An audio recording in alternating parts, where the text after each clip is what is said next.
Hello, and how are you today? I'm excited that we have some time to spend together. You'll notice I've got my sweater on. It is cold out, and the wind is blowing, and it's going to get worse. And I know I don't very often ask for prayer requests, but I would like to request that you be praying for us over here who are ready to face a storm this weekend. And I think Sunday, and it's supposed to be pretty ugly. So, wind, and let's hope we keep our power and all that kind of stuff. So, prayers would be appreciated. So, welcome to today's Embracing Change. We're going to be talking about what's on your shelves. Yesterday, we talked about empty shelves. And then today, and those empty shelves are the shelves in the grocery store. Chances are, with most people, their shelves are not very empty, at least not often, and a lot of the stuff that's on there, maybe it's time to take a second look at it. Just gonna touch on the National Day calendar today because it's what I do. It is National Dress Up Your Pet Day.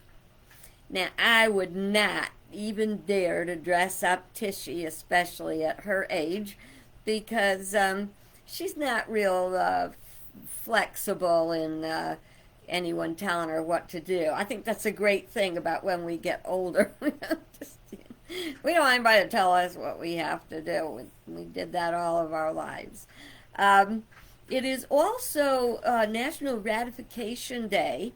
It is a celebration of the end of the Revolutionary War.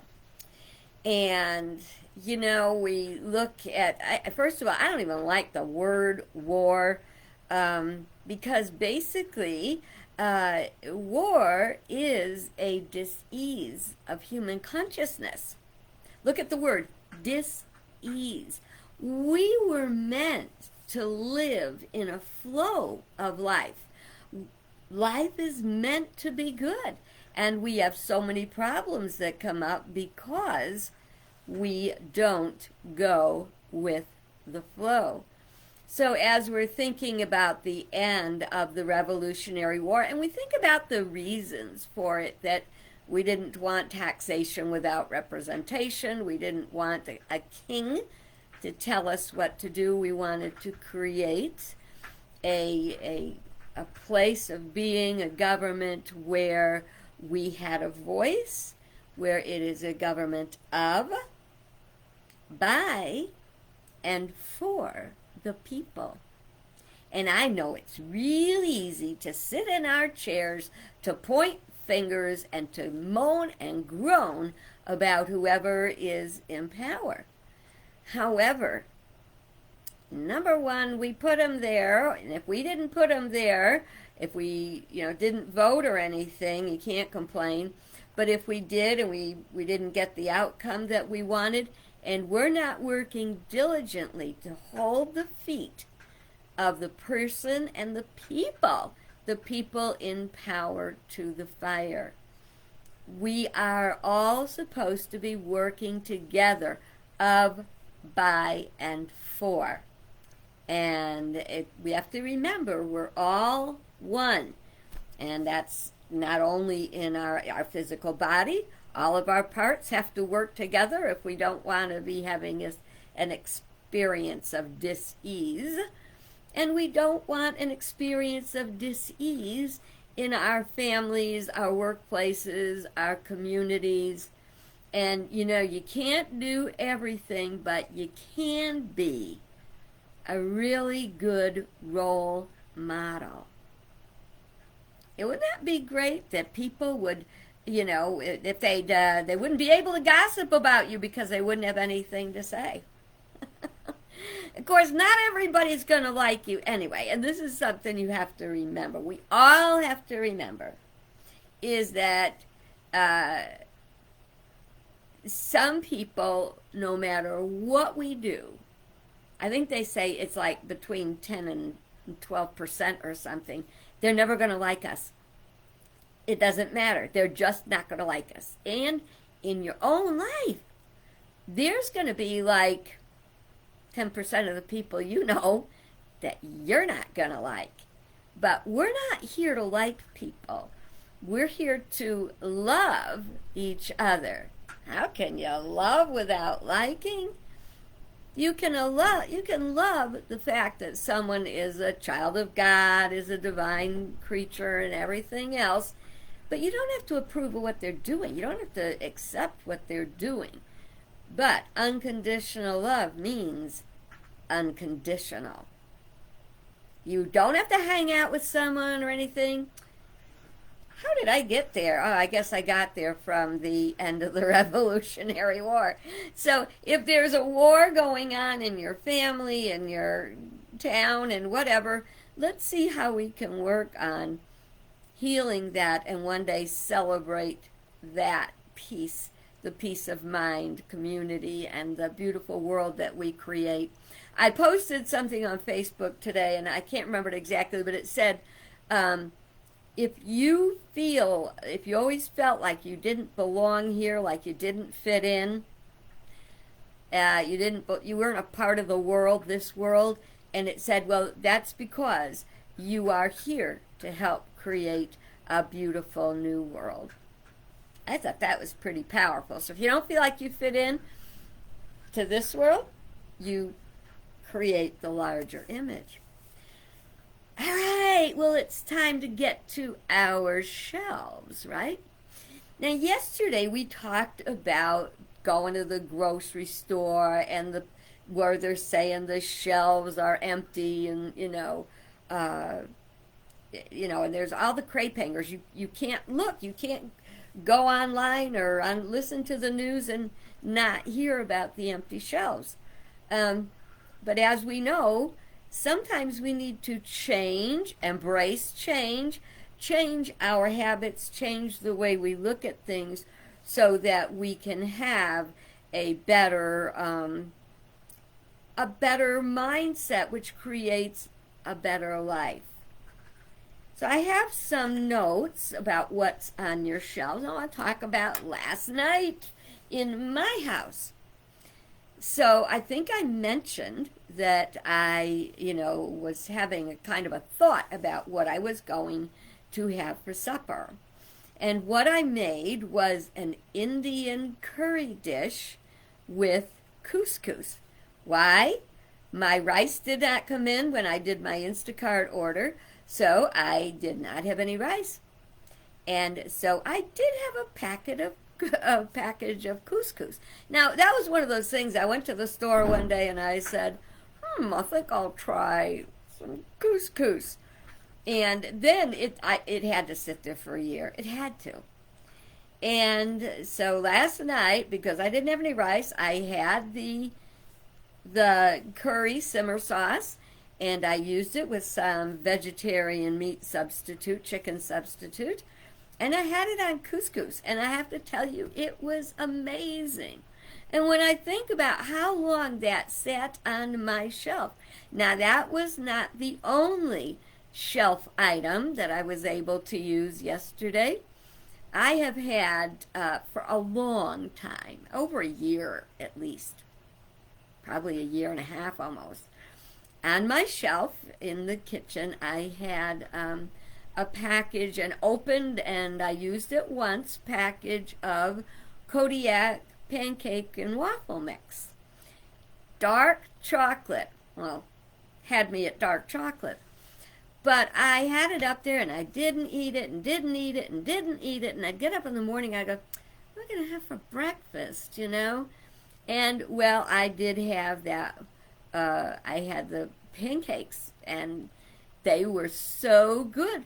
And that was just sitting on my shelf for so long. I think we do that. We shop, we get ideas. I think I want that. I think I want to try that. And then we don't. And sometimes it gets to the point where we have to throw it out because we're not sure what the quality will be if it's, exceeded its expiration date and everything. And I hate throwing out. I hate throwing out food. See, when I say I hate throwing out stuff, it's not that I'm wanting to hold on to everything. It's that I want it to be for good. I don't want to waste.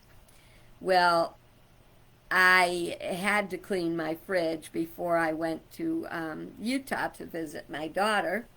And I did a darn good job, and I didn't get everything. So when I came home, I went by each shelf, and it was either like, you got to use this now or get rid of it. And so I whittled everything down. And, things that were out of date, and I've been, trying to use them up. I realized one of the mistakes I made is that I would keep building up stuff and then I wouldn't use it. And the next thing you know, I have all this sorry, cat hair. When you have a cat, when you start building up stuff, then it's cluttered and things get shoved to the back and you forget you have them. So what do? You go out and buy more. So chances are, even if there was some kind of an issue, a shortage of, food, you could probably do quite well on what was still stashed and in your shelves, shoved to the back. May not be what you were planning, but remember what we talked about yesterday. Necessity is the mother of invention. And necessity said you can take couscous and mix it up with an Indian simmering sauce and come up with something quite delicious. I don't know if I mentioned it, I made, was it yesterday? Day before yesterday, I made cookies. Now, I made the cookies for two reasons. Number one, I had oatmeal sitting around for a while, and I really wanted to get it out. It wasn't the kind of oatmeal I like, because I like the kind you cook for 5 minutes, and this was like instant. It wasn't instant, it was quick oats. And so they're not my favorite to eat. I like something with a little bit more body. But they make great oatmeal cookies. So I said, but on this thing about using up what I've got, like I want to clean everything out and get a new start. So in my cupboard, I had an open package of dried blueberries, an open package of dried cherries, an open package of apricots, dried apricots, and some pecans. And so I chopped everything up. I put it in the oatmeal cookies, and from these little bits of stuff that I was collecting over time, I was able to make like 3 dozen beautiful cookies. So we have to rightly use our resources. Instead of being fearful, we're going to run out. Let's use what we've got and use it wisely. One of the things that helps to do that is to have a plan. Now, I'm talking about whether you're talking about food and cooking, or whether you're talking about building a porch, or whether you're talking about decor for the house, whatever. You got to have a plan. And I had that realization.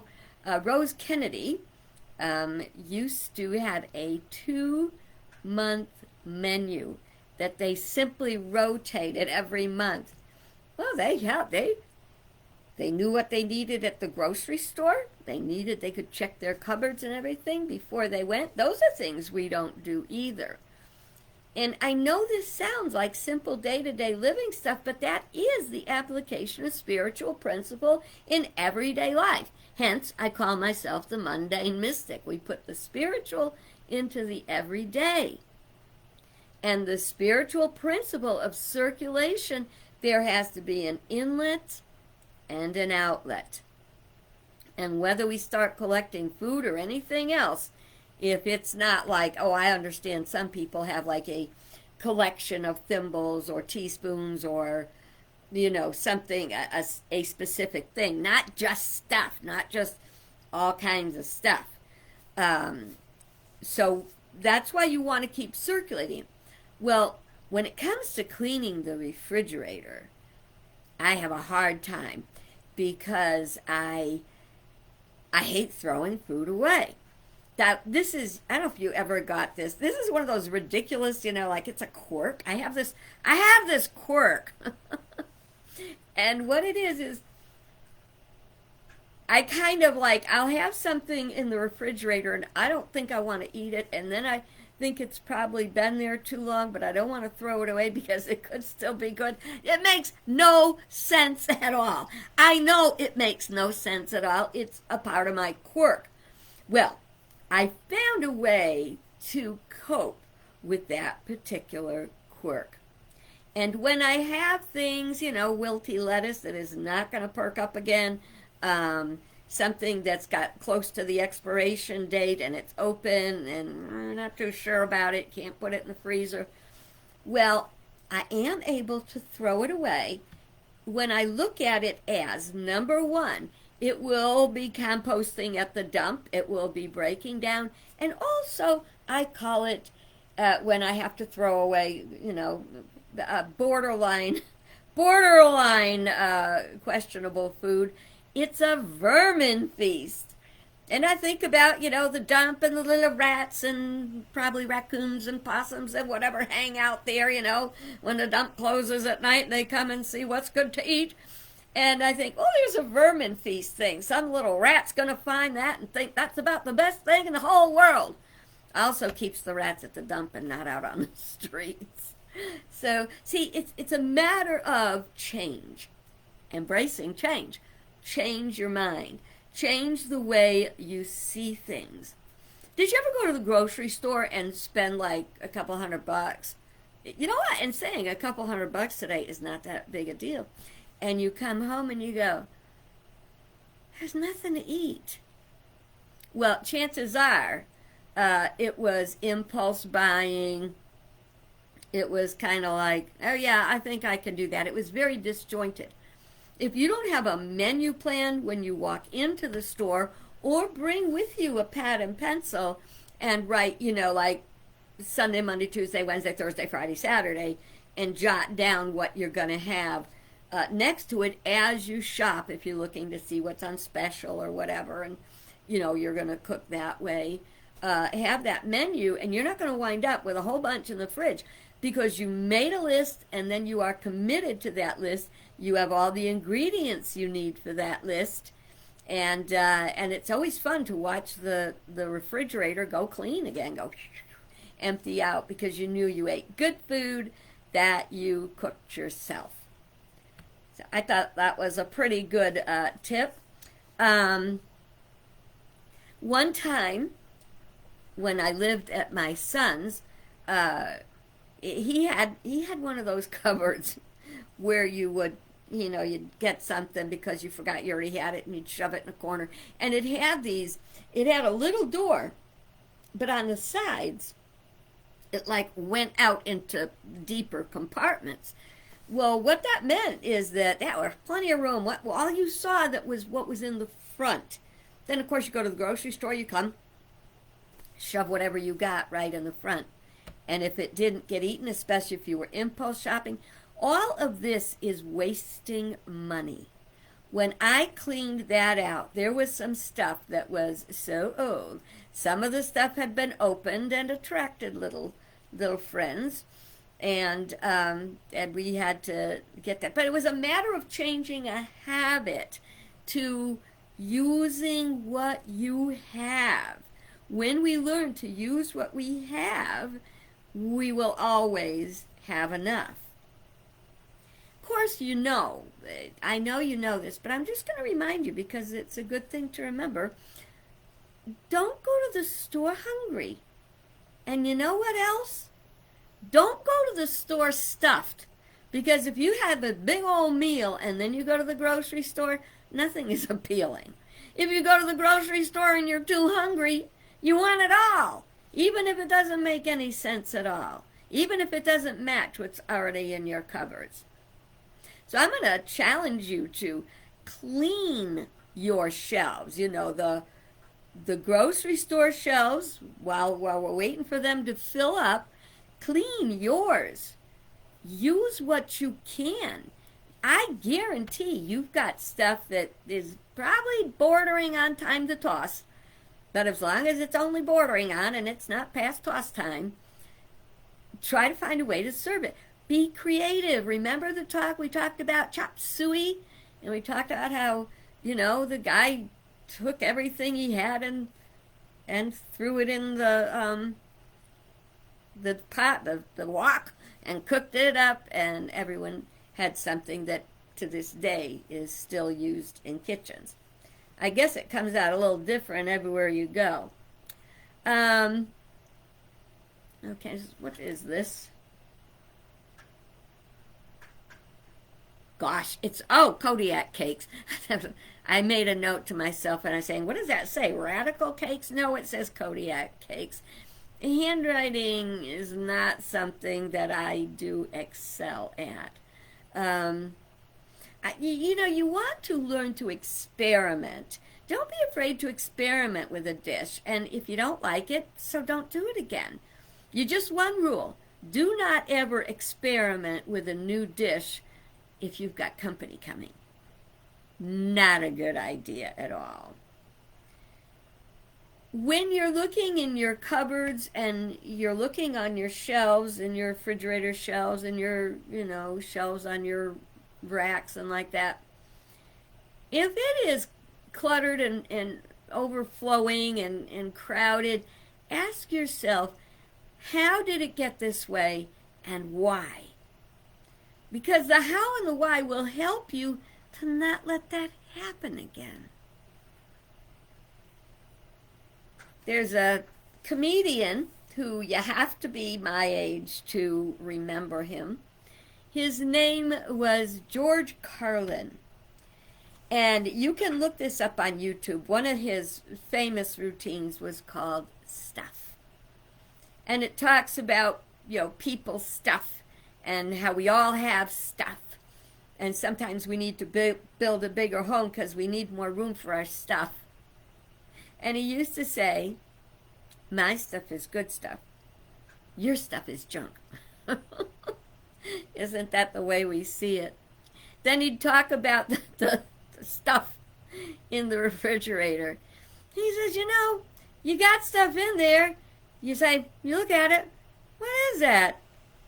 Could be peaches. Could be bologna.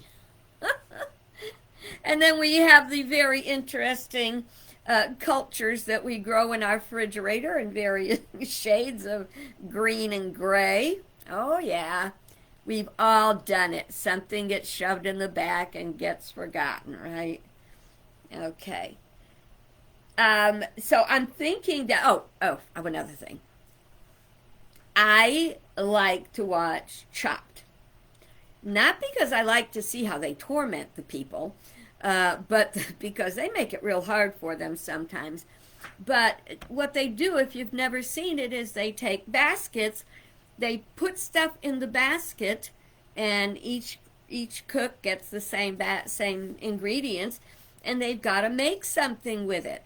And then there's like a general, peppers, onions, celery, that kind of ingredient thing where you can get standard ingredients. But the trick is to learn how to use what's in that basket.